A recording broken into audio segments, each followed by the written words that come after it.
nos quedan solamente 2 capítulos, Hechos capítulo 27 y Hechos capítulo 28.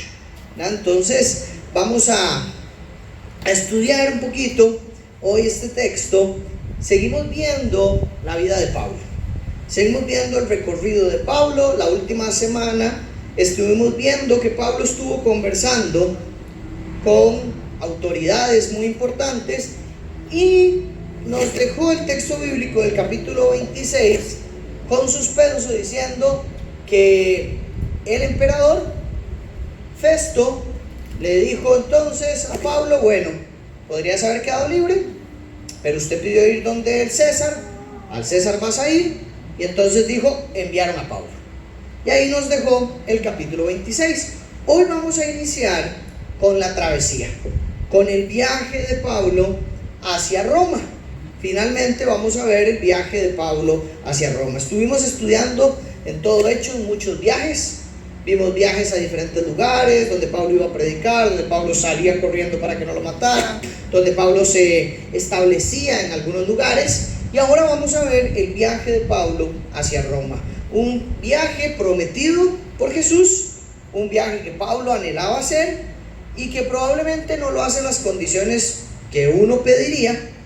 Ninguno aquí diría, bueno, Señor, llévame a tal lugar, llévame de prisionero. Ninguno pediría eso, pero bueno, así es como está viajando Pablo. Pablo está viajando al lugar donde quería llegar, pero en una condición complicada, como prisionero. Y hoy vamos a ver este texto que parece una película de acción. Si usted ha visto películas donde hay barcos que se hunden, a José que le encanta el Titanic, bueno, el capítulo de hoy anda muy parecido a eso. El capítulo de hoy se parece mucho al Titanic, pero con botecitos pequeños. Pablo la va a pasar muy mal en el mar. Pablo la va a pasar de manera extrema, complicada, difícil. Y le he llamado a este mensaje Esperanza en medio del naufragio, porque vamos a ver que esto es lo que experimenta Pablo en estos tiempos. Si usted ha visto la película El Náufrago, usted se acuerda de esa película donde el actor, ¿verdad?, está en una isla por un montón de tiempo, está solo, la está pasando difícil, incluso llega a punto donde su mejor amigo es una bola, ¿verdad? Y después empieza, él arma una balsa, ¿verdad?, ahí para poder salir de esta isla en la que está. Y eso, la película ahí usted la ve y pasa angustiado. Usted dice, en cualquier momento se va a ahogar. Uno llora cuando la bola se le pierde, ¿verdad? O sea, es una película bien interesante. Pero hoy imagínense esos mares así. Y vamos a estudiar parte por parte Hechos capítulo 27. Hoy la idea es que podamos ver que podemos seguir confiando en el Señor aún en medio de las dificultades, que podemos seguir confiando en el Señor aún en medio de las tempestades. Dice el texto: cuando se decidió que deberíamos embarcarnos para Italia, fueron entregados Pablo y algunos otros presos a un centurión de la compañía Augusta, llamado Julio. Embarcándonos en una nave Adramitena que estaba para salir hacia las regiones de la costa de Asia, nos hicimos a la mar acompañados por Aristarco, un macedonio de Tesalónica. Al día siguiente llegamos a Sidón. Julio trató con benevolencia a Pablo, permitiéndole ir a sus amigos y ser atendido por ellos. De allí partimos y navegamos al amparo de la isla de Chipre, porque los vientos eran contrarios. Después de navegar atravesando el mar frente a las costas de Cilicia y de Panfilia, llegamos a Mira de Licia. Allí el centurión halló una nave alejandrina que iba para Italia y nos embarcó en ella. Después de navegar lentamente por muchos días y de llegar con dificultad frente a Gnido, pues el viento no nos permitió avanzar más, navegamos al amparo de la isla de Creta, frente a Salmón. Costeándola con dificultad, llegamos a un lugar llamado Buenos Puertos, cerca del cual estaba la ciudad de Lasea. Esta es la primera porción que vemos. ¿Qué estamos viendo acá? Inicia el viaje de Pablo hacia Roma. E inicia no en un avión de escala directa, no en un jet privado, ni siquiera en un barco en línea directa. Que uno diría, ¿y por qué no agarraron un barco de manera directa donde estaban en Cesarea hasta Roma? Pues no, así no funcionaba. La cuestión es que en este tiempo los viajes tenían que hacerse por puertos, yendo de puerto en puerto, en barcos pequeños, que estos barcos no pertenecían a las autoridades romanas. Incluso las autoridades romanas contrataban, era como ir a un puerto y buscar qué barco está disponible, para dónde va y pagar para montarse en ese barco. Entonces las autoridades normalmente trasladaban a los presos en grupo, las llevaban a un puerto, tenían que cuidarlas que no se escaparan, de ahí salían hacia otro puerto, a veces dormían en un lugar, a veces tenían que buscar dónde quedarse, a veces continuaban el viaje, a veces tenían que devolverse. Entonces eran travesías complicadas y no eran periodos cortos. Este viaje de Pablo, aunque uno lo lea así y dice, bueno, quién sabe cuánto está tardando, se dice que Pablo llegó en aproximadamente 5 meses a Roma, que tardó 5 meses llegando a Roma. Cuando Sofía fue al sudeste asiático, su viaje fue de 28 horas, y uno dice que eso es una eternidad. 28 horas en avión es una locura. Bueno, imagínense, 5 meses de barco en barco, 5 meses de puerto en puerto, 5 meses en el mar, donde a veces son semanas en el mar, días en el mar, a veces son días en los puertos. Es una locura. Si a usted le da miedo al mar, conozco personas que les da miedo al mar, esto es terrible, esto es una pesadilla. El otro día tenía por trabajo que ir en ferry para Cóbano, y uno se monta en el ferry y era de noche, y usted ve ese mar y usted dice, qué miedo caerse ahí, cómo suena, cómo se ve oscuro en la noche, porque en el día usted lo ve y dice, qué bonito se ve el mar, pero en la noche es tenebroso, asusta el mar de noche. Por lo menos a mí me asusta el mar de noche. Y yo veía eso y me imagino a esta tripulación de presos que no están viajando ahí por vacaciones, navegando con estas dificultades, navegando en la oscuridad, navegando enfrentándose a la tempestad, y sabiendo que para ellos muchos llegaban a ser ejecutados a Roma, la gran mayoría de presos. Y Pablo estando ahí sabiendo que está de manera injusta en ese barco y diciendo, tras de que yo no debería estar ni aquí, vean por lo que estoy pasando. Pero en medio de esto, en medio de que vemos que hay dificultades, cómo funciona viajar a Italia en estos tiempos, que vemos el recorrido que se nos describe, que Lucas nos describe en esta porción de la Biblia, vemos algunos detalles interesantes. Y una de las cosas que a mí más me gustó en esta parte es que dice que el versículo 2, embarcándonos en una nave que estaba para salir hacia las regiones de la costa de Asia, nos hicimos a la mar acompañados por Aristarco, un macedonio de Tesalónica. Lo primero que vemos acá es que en medio de las tempestades, en medio de las tormentas y en medio de las dificultades, Dios pone personas clave. Dios pone personas clave a nuestro lado. Pablo no viaja solo. Dios le pone a este hombre llamado Aristarco y a un hombre llamado Julio.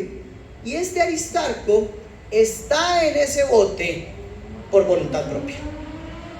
No es un preso, sino que está en ese bote porque quiere acompañar a Pablo a atravesar el camino. Es un fiel colaborador, es un fiel compañero, y lo vemos mencionado en muchas cartas. En muchas cartas que hace Pablo, Pablo saluda junto con esta persona. Entonces, él es un fiel amigo de Pablo, y lo vemos acá, que él viaja voluntariamente con Pablo para acompañarlo, para apoyarlo, para cuidarlo y para no dejarlo solo. Y lo otro que vemos es un hombre llamado Julio, que aunque es una autoridad, un centurión romano, dice el versículo 3 que cuando llegaron a Sidón, este Julio trató con benevolencia a Pablo, permitiéndole ir a sus amigos y ser atendidos por ellos. Lo que está pasando acá es que salen del puerto de Cesarea y llegan a esta otra ciudad en Sidón, y ahí se tienen que quedar un tiempo para después volver a salir hacia otro puerto. Y en este punto dice el texto que Julio, la autoridad, le permitió a Pablo ir con sus amigos, que sus amigos lo cuidaran, que sus amigos lo chinearan, que sus amigos lo sanaran, que sus amigos lo animaran, lo alimentaran, y que después volviera a salir con ellos. Es muy interesante porque a veces en medio de los viajes difíciles y en medio de las tempestades uno siempre piensa que está solo. Uno cree que está solo. Solo yo estoy pasando por esta crisis financiera, solo yo estoy pasando por esta crisis matrimonial, solo yo estoy pasando por esta crisis laboral. Y cuando podemos tener estos espacios de comunidad en iglesia, en grupos pequeños, para conversar, nos damos cuenta que el Señor pone personas a nuestro lado para que nos acompañemos. Que hay otras personas que han pasado por lo mismo. Que hay otras personas que superaron esas tempestades. Que hay otras personas que nos pueden guiar, que nos pueden bendecir y que están ahí para nosotros. Entonces a veces, aunque parezca un tema no muy espiritual, porque no es el Señor que abre el cielo y nos habla, pero Dios usa a personas comunes y corrientes para acompañarnos en las tormentas de la vida. Y nosotros tenemos que aprovechar cada una de esas personas que están con nosotros. Y pensar, bueno, ¿a quiénes está poniendo Dios a mi lado para atravesar esto? ¿A qué personas está poniendo Dios a mi lado? ¿A quién está poniendo cerca? El otro día hablaba con unos, el viernes o jueves, creo que fue el jueves, estaba hablando con unos amigos que son pastores. Uno pastorea en Estados Unidos y otro pastorea una iglesia en San José, y cada cierto tiempo hablábamos y nos reuníamos. Este pastor se fue a Estados Unidos y dejamos de vernos, dejamos de buscarnos, dejamos de ayudarnos, y estas últimas semanas hemos retomado.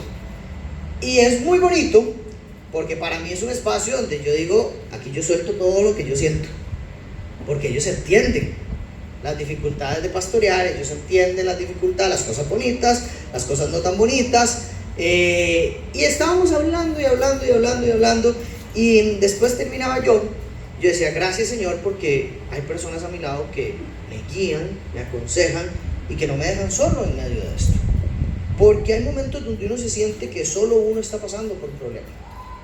Y cuando uno lo habla se da cuenta que el Señor ha puesto personas al lado que lo pueden acompañar a uno, que lo pueden guiar a uno, que lo pueden dirigir y consolar a uno en medio de las dificultades.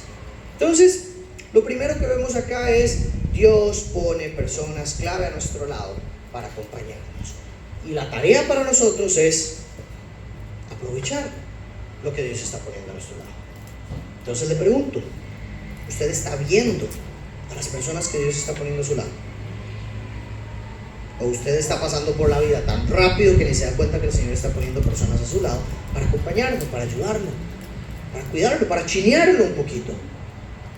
Entonces, déjese chinear, déjese cuidar, aproveche a sus amigos, aproveche a su iglesia, aproveche su grupo pequeño, aproveche esas personas que Dios está poniendo a su lado.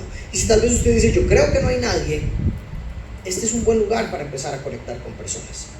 Cuando nosotros hacemos un super sábado, cuando hacemos un grupo pequeño de hombres, cuando hacemos un grupo pequeño de mujeres, no lo hacemos simplemente por llenar la agenda de actividades. Lo hacemos porque queremos tener espacios para que la iglesia crezca en comunidad y que tengamos espacios donde unos a otros nos ayudemos. Hay más de 30 versículos en todo el Nuevo Testamento que hablan de unos a otros. Esto es un tema importante para el Señor. El Señor nos creó en comunidad. Entonces, no hay llaneros solitarios en esto, y busque un espacio. Busque un espacio. Hay grupos pequeños entre semana, hay actividades post iglesia, hay reuniones entre semana, podemos tomarnos un cafecito, podemos buscarnos. Aquí cualquier persona casi que ha dicho, Andrés, podemos ir a tomarnos un café, nos hemos tomado un café, o con otros miembros de la iglesia lo han hecho, y de eso se trata. De eso se trata, caminar como iglesia. A veces pensamos que hacer discípulos es un programa, y realmente no. Hacer discípulos es hacer vida juntos, sabiendo que el Señor es el que dirige nuestras vidas y nos encamina y nos guía en medio de las dificultades y en medio de los triunfos. Entonces aproveche, porque estamos en una comunidad de fe con un propósito, no para estar solos. ¿Okay?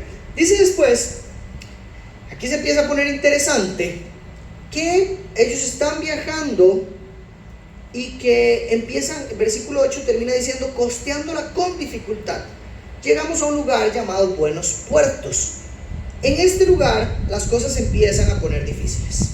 Dice el versículo 9, cuando ya había pasado mucho tiempo y la navegación se había vuelto peligrosa, pues hasta el ayuno había pasado ya, Pablo los amonestaba. Ojo que aquí aparece Pablo hablando, diciéndoles, amigos, veo que de seguro este viaje va a ser con perjuicio y graves pérdidas, no solo del cargamento y de la nave, sino también de nuestras vidas.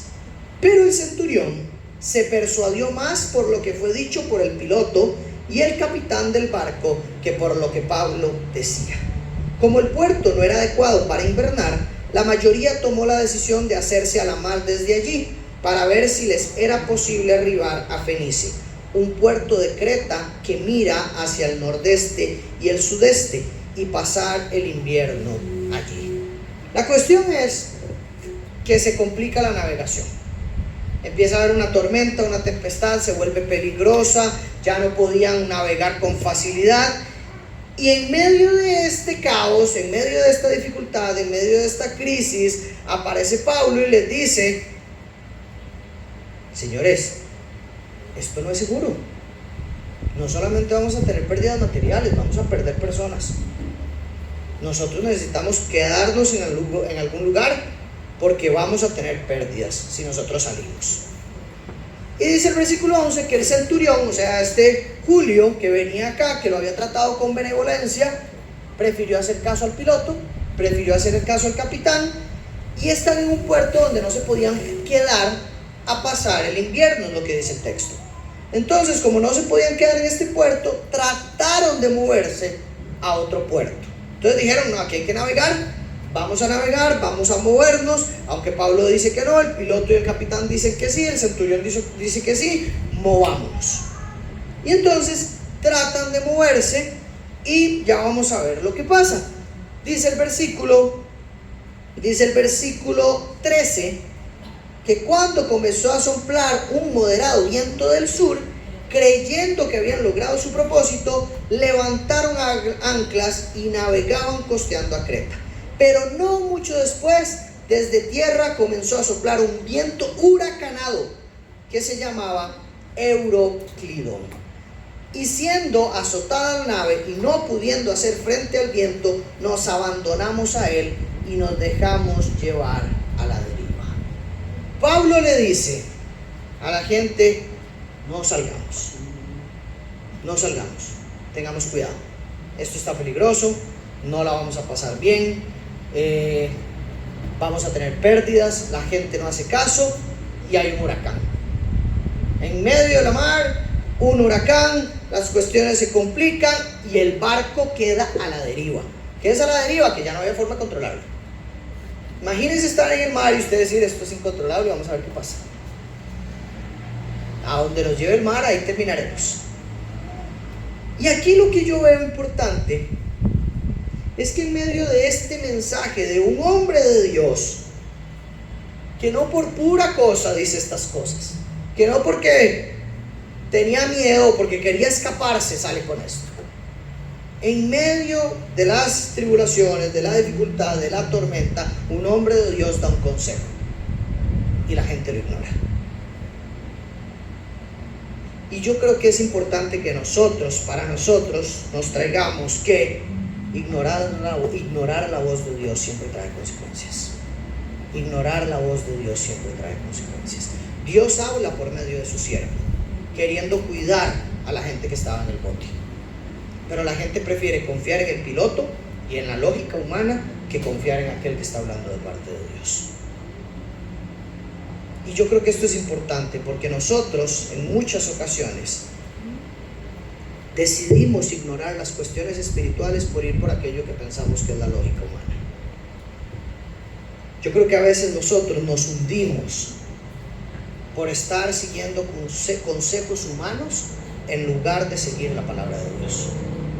En muchas ocasiones naufragamos, nos perdemos, quedamos a la deriva por preferir escuchar el consejo humano y seguir el consejo humano que seguir el consejo de Dios. Cuando nosotros vemos la historia de Adán y Eva, la primera historia que nos encontramos en la Biblia, la primera familia de la historia, Dios les da una instrucción: coman todo lo que quieran comer, pero no coman del árbol del conocimiento del bien y del mal, porque ese día morirán. Esa es la indicación que le da Dios. Cuando ellos ven el fruto y les parece agradable el fruto, aparece la serpiente y les dice que sí es cierto que Dios les dijo que no podían comer, y ellos se dejan engañar, y la serpiente astuta les dice: no, no es cierto que morirán, no es cierto que morirán. Si comen de este árbol no morirán, sino que serán como Dios. Adán y Eva están sentados o están frente a este escenario y tienen la verdad de Dios y tienen la mentira de Satanás. Y ellos van a escoger una de las dos. Dios dijo: si como del árbol morirán. Satanás dice: si como del árbol no moriré. Es una o la otra, son totalmente contrarias. Y Adán y Eva escogen conscientemente la historia de Satanás. Y ellos dicen: voy a comer del fruto. Entonces le creen la mentira a Satanás de comer el fruto. Prefieren la sabiduría de Satanás, prefieren la sabiduría de la serpiente que la sabiduría de Dios. Y vemos las consecuencias eternas que esto ha tenido. Adán prefiere su propia sabiduría. Y entonces después aparece Jesús, que es totalmente lo contrario a Adán.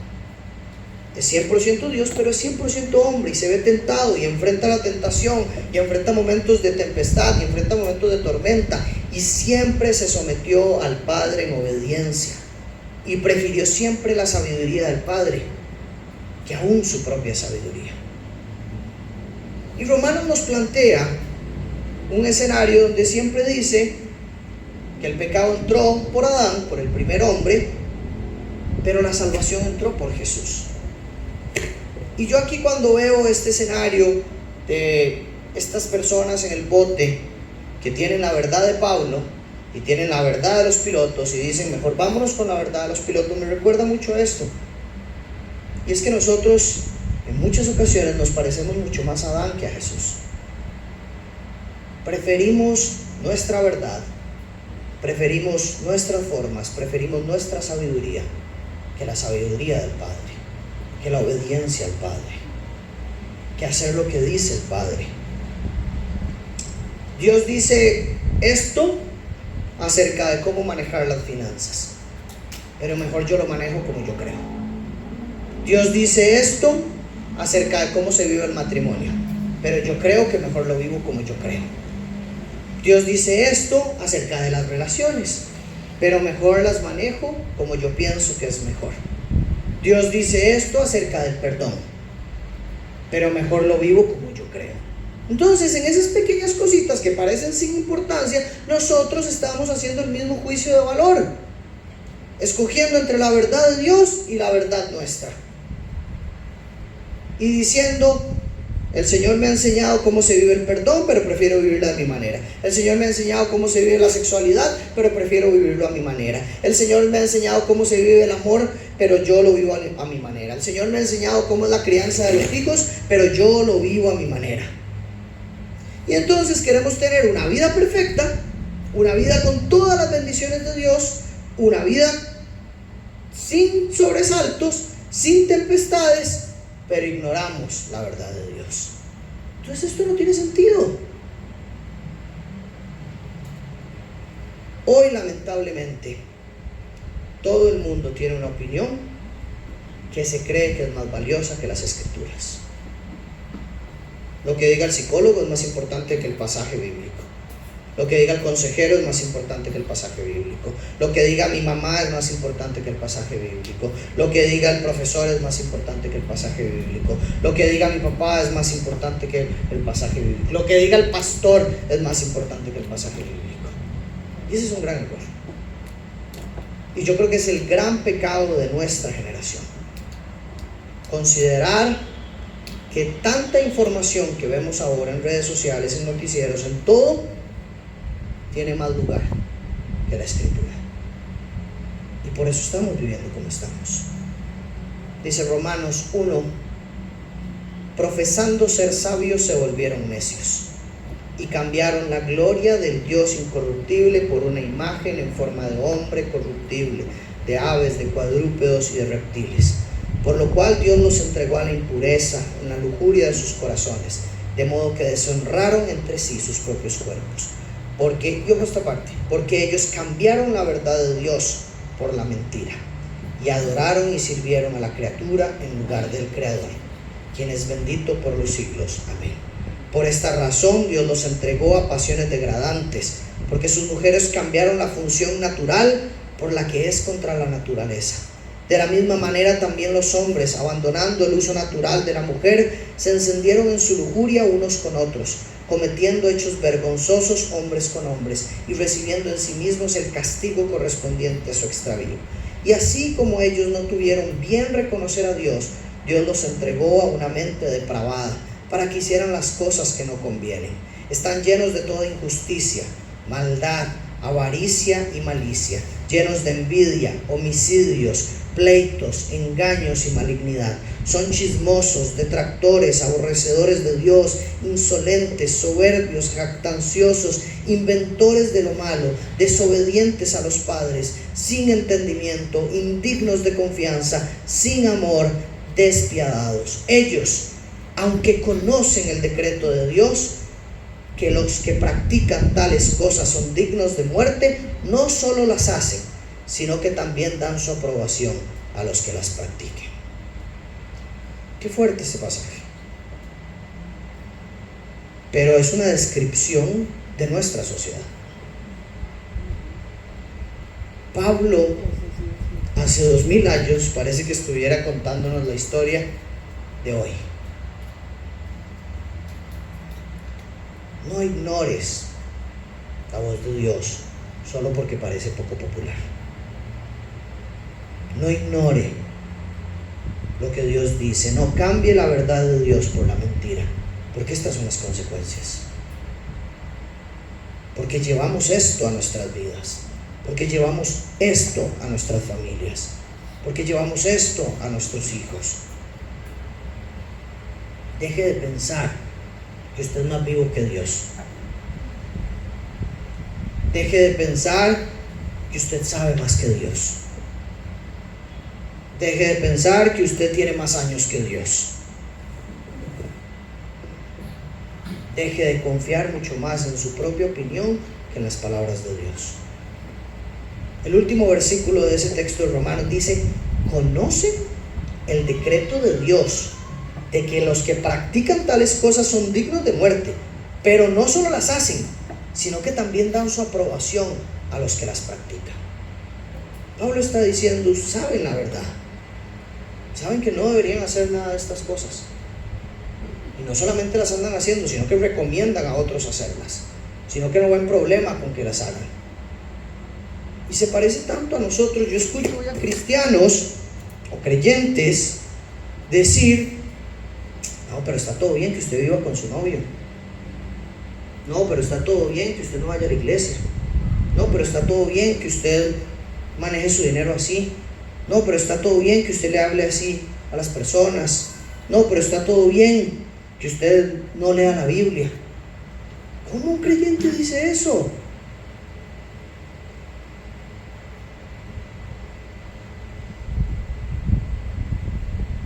¿En qué momento llegamos a perdernos de tal forma que creemos que las palabras de Dios son X y que no hay por qué cumplirlas porque la gracia es tan maravillosa que ahí nos refugiamos?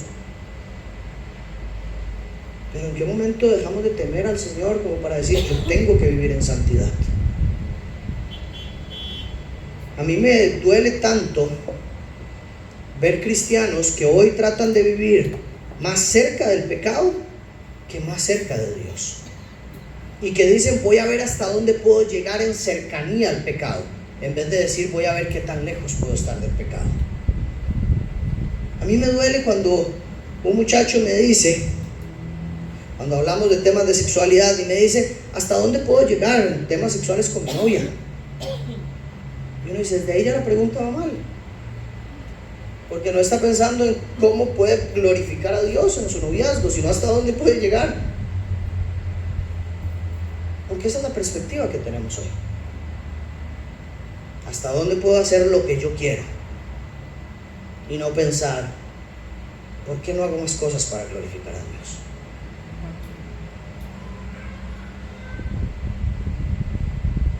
Dejemos de confiar más en nuestra propia verdad que en la palabra de Dios. Repito el texto: cuando comenzó a soplar un moderado viento del sur, ya que empezó a ponerse bonito, y dijeron vámonos, este es el momento, levantemos anclas y naveguemos costeando a Creta. Pero no mucho tiempo después, desde la tierra comenzó a soplar un viento huracanado que se llamaba Euroclidón, y siendo azotada la nave y no pudiendo hacer frente al viento, nos abandonamos a él y nos dejamos llevar a la deriva.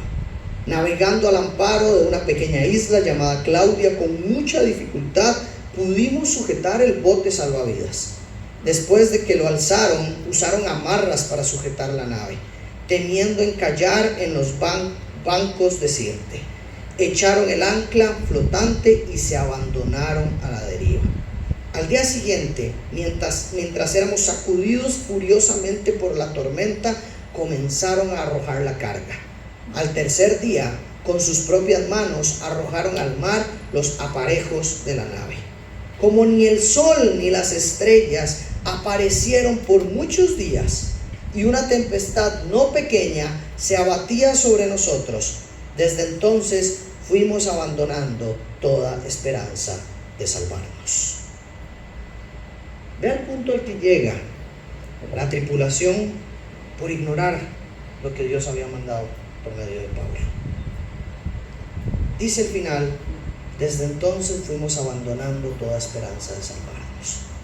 Yo creo que cuando nosotros estamos en medio de las tormentas, en muchas ocasiones perdemos la esperanza de salvarnos. Llegamos a un punto donde decimos, ya que no hay nada que hacer. Imagínense la escena, dice un viento huracanado, donde por días, muchos días, no vieron ni el sol ni las estrellas. No veían el cielo, no vieron las estrellas, no tenían dirección, estaban a la deriva, estaban sin comida, estaban empezando a echar la carga al suelo, totalmente sin esperanza. Y esto es cierto, en muchas ocasiones para nosotros la realidad se convierte tan difícil, tan oscura, que a veces decimos, yo creo que ni Dios está presente en esto. Yo creo que hasta Dios me ha abandonado. Yo creo que hasta Dios me ha dejado solo en esto. En muchas ocasiones estas tormentas aparecen en la vida porque sí, porque toca. Pero en otras ocasiones aparecen porque nosotros metemos cabeza en cosas que no tenemos que meter cabeza, como es el caso aquí puntual. Ellos, en vez de esperar, fueron en la dirección contraria y se dieron cuenta que llegaron a un punto de estar totalmente desesperanzados. Totalmente desesperanzados. A veces nosotros estamos en puntos como estos. Puntos donde la tormenta es difícil, donde la crisis es complicada, donde la tormenta está en lo más y mejor, donde usted dice, estoy demasiado perdido en esto, estoy demasiado metido en este problema, estoy demasiado metido en la culpa que siento por esto, estoy demasiado metido en el pecado, estoy demasiado metido en mi propia sabiduría, estoy demasiado metido en este desorden. Ya me metí demasiado y la verdad es que no veo ni cómo salir. Y en vez de nosotros en ese punto decir, tengo que volver a Cristo y empezar de nuevo, a veces nos desesperanzamos tanto que decimos, ay, que venga lo que tenga que venir, que pase lo que tenga que pasar. Ya la verdad estoy tan metido en perdón la palabra, desmadre, que uno dice es mejor quedarse ahí porque ya no sé cómo salir adelante. Es mejor no seguir luchando porque ya no hay sol, ni hay estrellas, ni comida, ni esperanza. Y uno empieza a vivir en automático, metido en el pecado, metido en la desesperanza, metido en el desánimo, metido en la angustia, metido en la crisis, y cree que la vida siempre es así.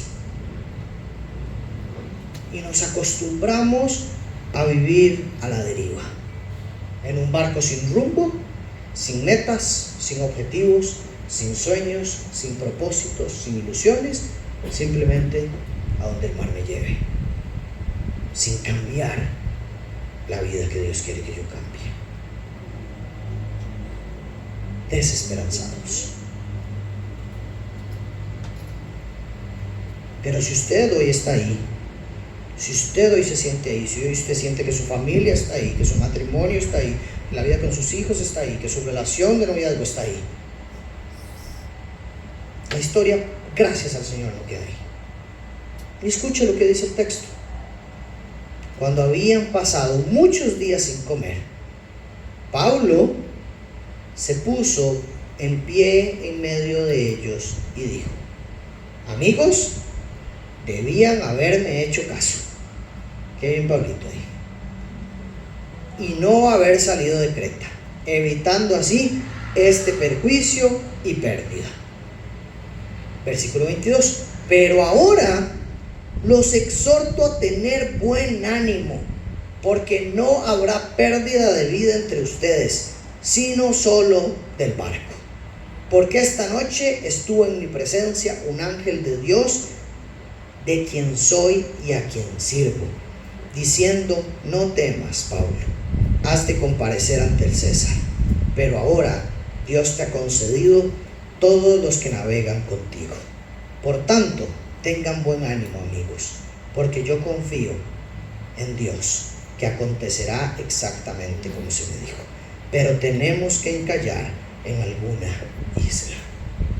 En medio de la desesperanza, cuando ya la oscuridad es absoluta y parece que no hay escapatoria y que todo el mundo se va a morir en medio del mar, a la deriva, presos, sin comer, aparece Dios para traer esperanza de nuevo.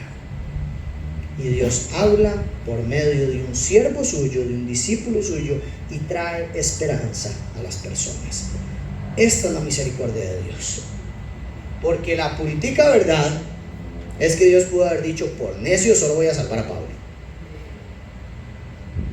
Y Pablo pudo haber dicho: yo no les voy a decir nada, que vean a ver qué hacen, que vean a ver qué hacen, que sigan sufriendo, que sigan pasándola mal, porque son unos necios y no me hicieron caso.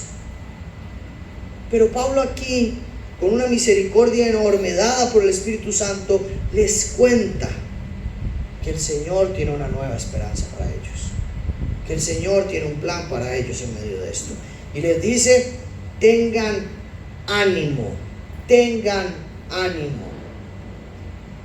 Vean qué bonito, porque a veces uno piensa en que en medio de la crisis lo importante es resolver las cosas y que Dios me resuelva el problema. Y aquí el Señor no se preocupa por resolver el problema. El Señor, el mensaje que envía es para sus corazones, para sus almas. Tengan ánimo, anímense, llénense de valentía, llénense de coraje, llénense nuevamente de esperanza. Y esto es lindísimo, porque el Señor se preocupa por el corazón de cada uno de los que están en esa nave, aunque no eran creyentes.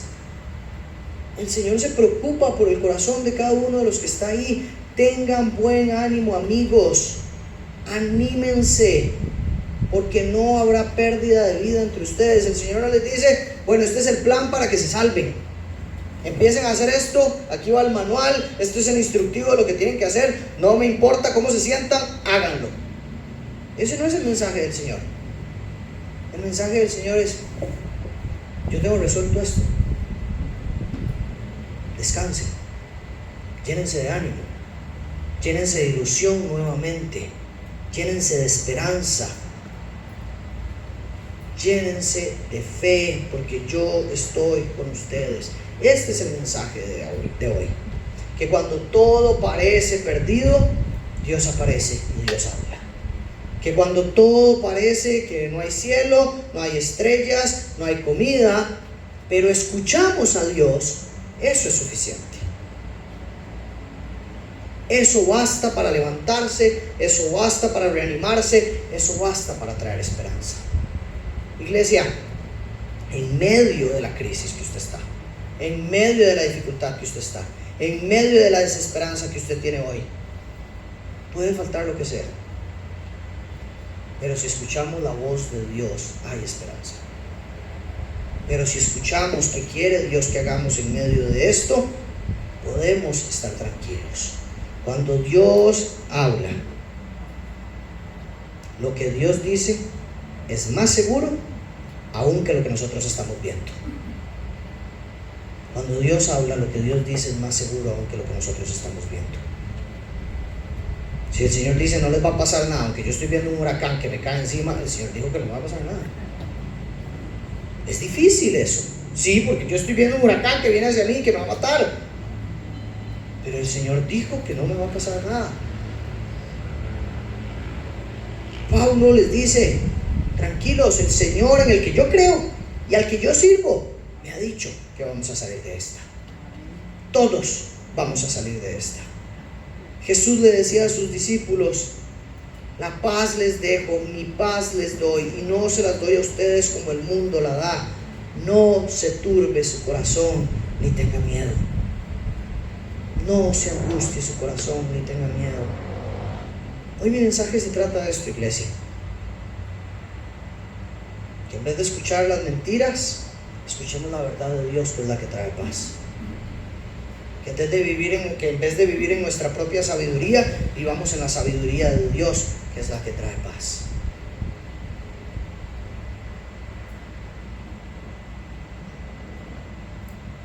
Tal vez usted dice: pero es que es mucho desorden. Yo ya tengo demasiado desorden en mi vida. Y aquí hay que recordar que el Señor dijo: para Él nada es imposible. Su desorden no es imposible para el Señor. Su caos no es imposible para el Señor. El huracán que hay en su corazón no es imposible para el Señor. El huracán que hay en su familia no es imposible para el Señor. Él puede, pero escuche la voz de Él, siga la voz de Él, obedezca a la voz de Él, porque si no, usted va a seguir metido en esa tormenta y por cabezonada,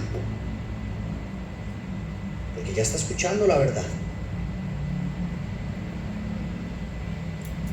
Dice el texto que llegada la 14ª noche, mientras éramos llevados a la deriva, o sea, llevan 14 noches perdidos en el mar, en medio de este huracán. A eso de la medianoche, los marineros presentían que se estaban acercando a tierra.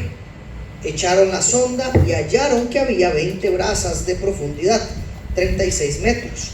Pasando un poco más adelante, volvieron a echar la sonda y hallaron 15 brazas, 27 metros. O sea, se están acercando a tierra. Temiendo que en algún lugar fuéramos a dar contra los escollos, echaron 4 anclas por la popa y ansiaban que amaneciera. ¿Ok? Todo está oscuro, era medianoche, están sintiendo que cada vez se están acercando a tierra, pero como no ven nada, les da miedo que la nave choque. Entonces ellos dicen: echemos las anclas para parar aquí y que no nos movamos más y que la nave no se estrelle y que muramos acá, sino detengamos esto acá y esperemos que amanezca. ¿Ok? Dice entonces: como los marineros trataban de escapar de la nave y habían bajado el bote salvavidas al mar bajo el pretexto de que se proponían echar las anclas desde la proa, Pablo dijo al centurión y a los soldados, ¿ok? Versículo 30 dice: los marineros echaron el bote salvavidas y se iban a ir. Se iban a ir de la nave, se pusieron de acuerdo, vámonos, salvémonos de esta, que se muera el que se tenga que morir, pero nosotros jalemos de aquí y nos salvamos. Pablo aparece y le dice al centurión y a los soldados: si estos no permanecen en la nave, ustedes no podrán salvarse. Si estos no permanecen en la nave, no podrán salvarse. El Señor le había dicho a Pablo que todos se iban a salvar, pero que todos habían sido entregados a Pablo. Entonces los soldados cortaron las amarras del bote y dejaron que se perdiera, o sea, dejaron ir el bote salvavidas. Es como decir, bueno, aquí es lo que dijo Dios, o lo que dijo Dios, porque ya no hay chance de nada. Y esto es muy importante. A veces nosotros tenemos ahí un botecito salvavidas, o bueno, voy a seguir a Dios, pero aquí tengo esto por aquello. Voy a obedecer a Dios, pero aquí está mi plan B. Y hay momentos donde incluso Dios nos dice: hasta que usted no vote ese plan B, no va a ver lo que Dios va a hacer en su vida, porque usted está confiando aún más en ese bote salvavidas que en lo que yo estoy por hacer. Entonces el centurión, un romano, creyendo en la voz de Dios por medio de Pablo, dice: de ahí, aquí no hay de otra que confiar en este Dios, botemos el bote.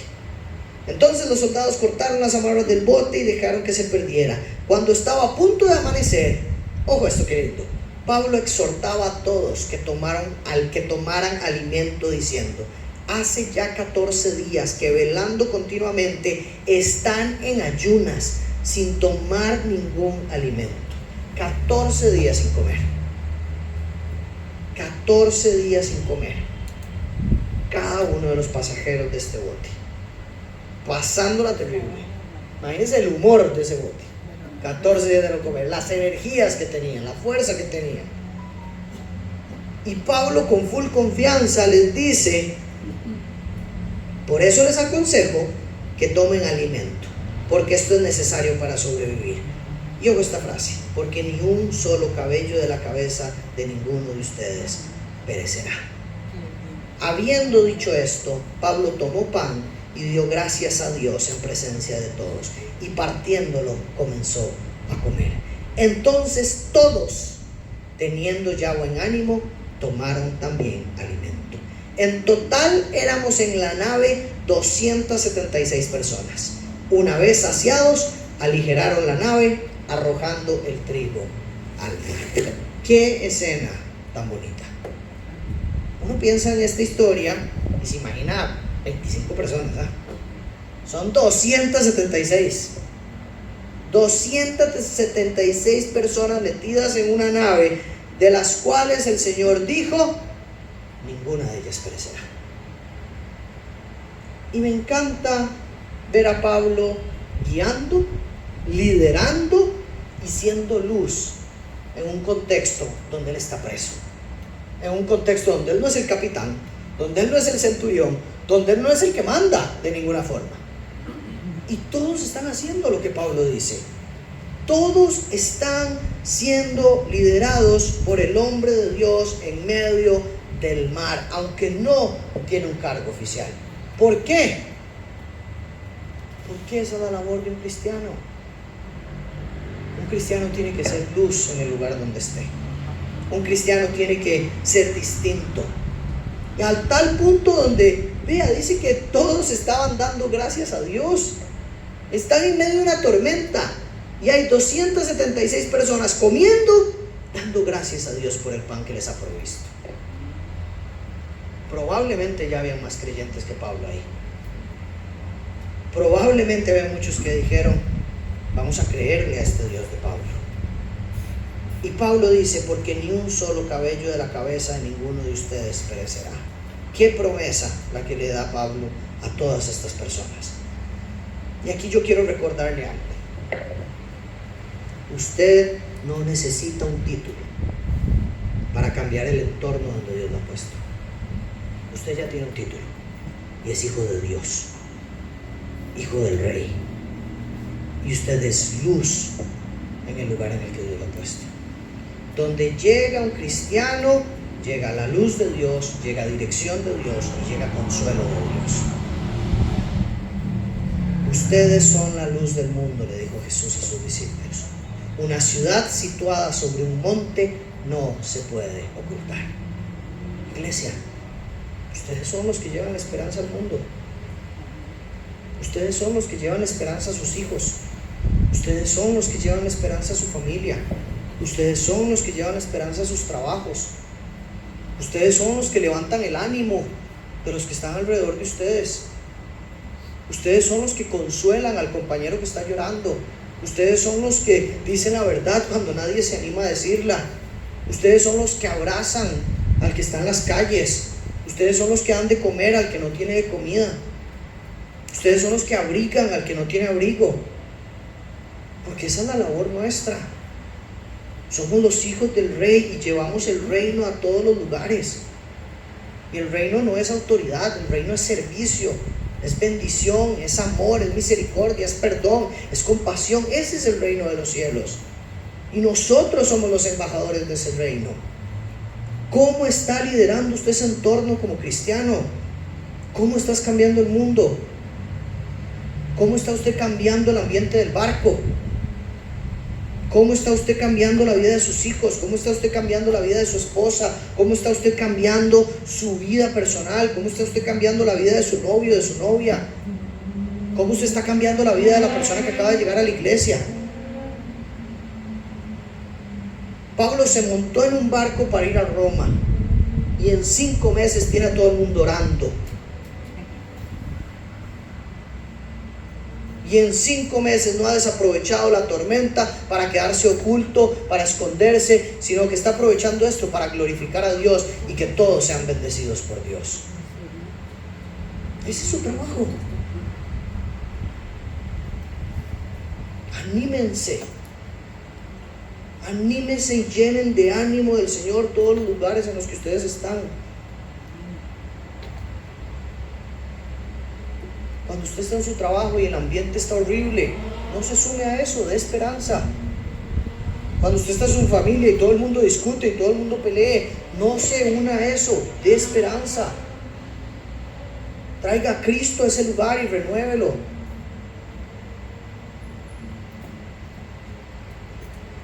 Pongámonos las pilas, es lindo poder tener esta posibilidad en Cristo.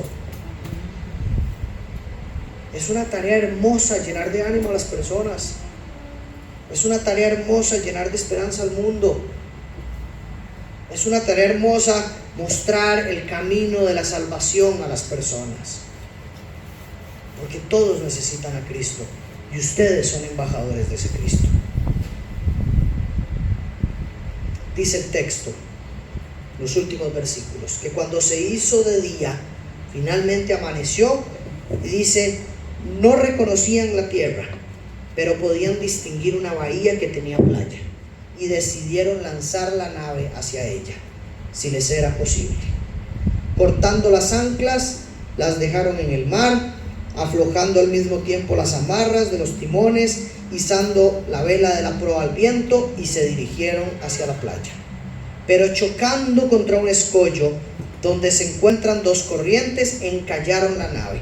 La proa se clavó y quedó inmóvil, pero la popa se rompía por la fuerza de las olas.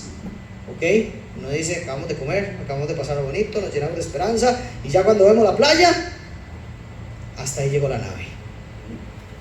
Chocamos, se despedaza el barco, y vea el versículo 42, dice: el plan de los soldados era matar a los presos para que ninguno de ellos escapara a nado.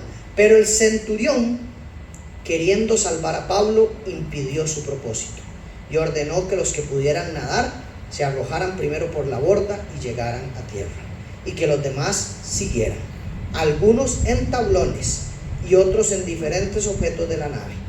Y termina diciendo: y así sucedió, que todos llegaron salvos a tierra. Meses después, 14 días después de estar a la deriva, sin barco, pero todos llegaron salvos a tierra. La palabra de Dios se cumple aún en medio del caos. La palabra de Dios se cumple aún en medio de la crisis. El barco se rompe, el plan humano fracasa, pero la promesa de Dios se cumple. Ninguno muere, todos llegan, y no porque son muy cargas, sino porque Dios lo dijo que así va a ser. Dios no siempre va a salvar el barco. Dios no siempre va a salvar el barco, pero Dios salva tu vida. Yo prefiero salvar la vida que salvar el barco. A veces hay cosas que toca perder. A veces toca perder un trabajo, toca perder una relación, toca perder un privilegio, toca perder una posición, toca perder la propia vida para ganar a Cristo. Jesús le decía a sus discípulos: recuerden que yo estoy con ustedes todos los días hasta el fin del mundo. Y en otro versículo muy lindo, Lucas 12, dice: ¿no se venden 5 pajarillos por 2 monedas? Y sin embargo ni uno de ellos está olvidado ante Dios. Es más, aún los cabellos de la cabeza de ustedes están todos contados. No teman, ustedes valen más que muchos pajarillos. Qué lindo eso. No teman, ustedes valen más que muchos pajarillos. Termino con esto. Pablo recibe una promesa, pero el panorama se pone peor. Pablo recibe un mensaje de Dios, pero el panorama se pone complicado. Pero lo que vemos acá es que Dios no lo abandonó.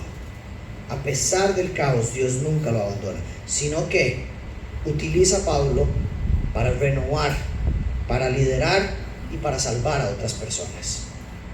Pablo está siendo usado para llevar esperanza a aquellos que no la tienen. Mi pregunta para usted hoy es: en medio de la crisis que usted puede estar atravesando, o la dificultad, o la tormenta, ¿dónde tiene puesta la esperanza? ¿Dónde está su fortaleza? ¿En la nave? ¿En el piloto? ¿En sus propias fuerzas? ¿En su cuenta bancaria? ¿En sus ideas? ¿En su trabajo? ¿En su pareja? ¿En sus capacidades? ¿Dónde tiene usted la esperanza? Hoy el Señor nos llama a confiar otra vez en Él.